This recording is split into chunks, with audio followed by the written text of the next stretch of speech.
COVID-19, the disease that defined our lives in 2020. 2020 is now the deadliest year in U.S. history.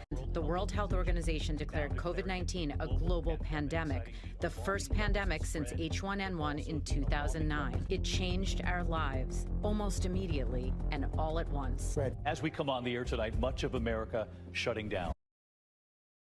South Bay back to school just kicked into high gear as students returned en masse to San Jose State. San Jose State welcomed tens of thousands of students back to campus today, and they are not being shy about it.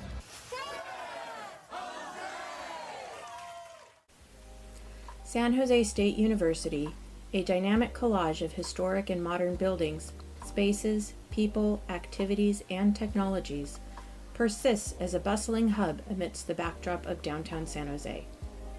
Buildings, such as the Martin Luther King Jr. Library and the Diaz-Compiègne Student Union, located near the heart of campus, exist as gathering spots for many campus users. By the spring of 2020, the COVID-19 pandemic had swept the SJSU community into a period of uncertainty. With most of its student population absent and buildings closed, campus common spaces resembled a ghost town. Then, in the fall of 2021, SJSU reopened its doors. Coming back resembled a re-emergence for the campus community from isolation. It is this return that our research team, consisting of 4 graduate students in the Applied Anthropology program at SJSU, wanted to better understand. We were curious about how individuals were adjusting to post-quarantine campus life. We conducted extensive observation and interviews with campus users and analyzed their behavior and interactions in select areas. Participants were asked questions about their favorite places on campus, feelings about returning to campus, and any changes they would make. One topic participants brought up was the subject of safety. For many respondents, safety was a key motivator in determining which spaces they frequented and which resources they utilized. Students engaged in social distancing in queues and in-between seating. Some used physical barriers such as backpacks to reserve surrounding spaces and deter others from getting close. Others were reassured by SJSU's safety mandates. COVID-19 was not their only safety concern in these spaces. For many campus users, public health concerns were rooted in perceived political ideologies, creating tense atmospheres. Fear of negative interactions within common spaces created deterrence for some individuals when it came to lingering in certain areas. Community building and the desire for socializing contributed to the use and evolution of campus common spaces. With the shutdown, individuals adapted to the digital reality of Zoom classrooms and Discord servers. Reflecting on isolation, many noted their loneliness and the difficulties they encountered when trying to meet new people, forming new support systems, and maintaining relationships. The reopening of the SJSU campus provided an opportunity for these individuals to reconnect with friends, develop new relationships, and regain the in-person interactions they missed during isolation. Locations such as the Student Union and the MLK Library have thus become active spots for many on-site visitors, as these areas provide individuals with a chance to socialize and build community. In addition to health, safety, and social connection, students reported accessibility as important to their sense of belonging. Users sought resources such as comfortable seating, pleasant lighting for long-term study hours, and access to electrical outlets. For many, COVID-19 restrictions limited access to common spaces. Before the pandemic, individuals used common areas to eat lunch or drink water while studying. Some students also reported feeling uncomfortable in high traffic zones for long periods of time. During our research, hidden communities or social groups that are not commonly recognized emerged. These communities included members of student organizations, clubs, and campus neighbors that also use SJSU common spaces. For instance, the Student Union offers study and recreational areas that these communities take advantage of.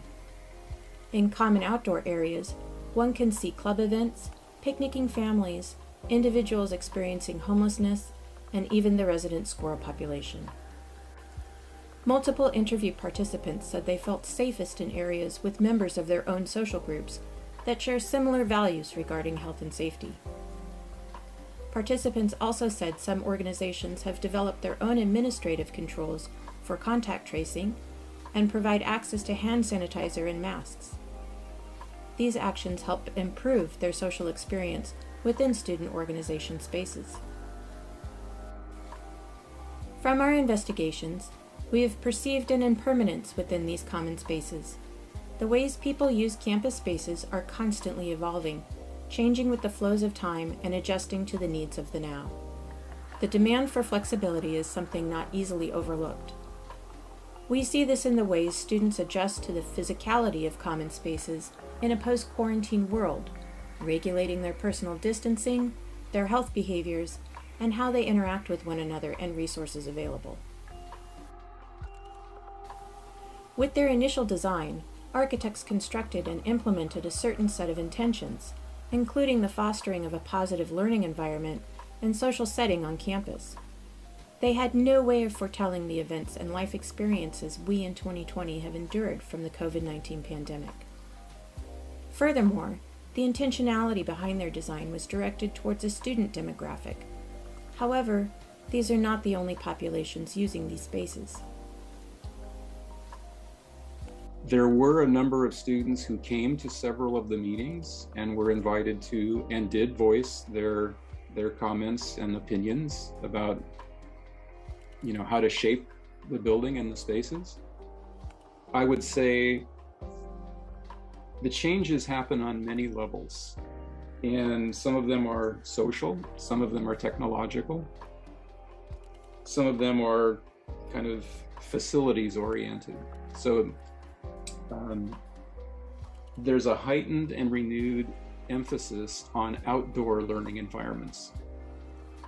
With this knowledge of how individuals have adapted their interactions with campus spaces since COVID-19, we can inform future design processes. Based on our observations and our conversations with the SJSU community, we propose the following recommendations for future designs involving indoor and outdoor spaces on the SJSU campus. Increase the number of outdoor hydration stations, hand-washing stations, and flexible outdoor study spaces to promote the physical and mental well-being of students and other campus users. Place a greater emphasis on developing new shared learning and social environments while improving the accessibility and inclusion of hidden populations. We encourage continued access to online instruction for students. This improves all users' sense of safety and gives the time otherwise spent in a car back to students and staff for social enrichment activities. Finally, we encourage SJSU students to continue providing stakeholder feedback on proposed projects that affect the design of indoor and outdoor common areas on campus, including the SJSU 2030 Campus Master Plan.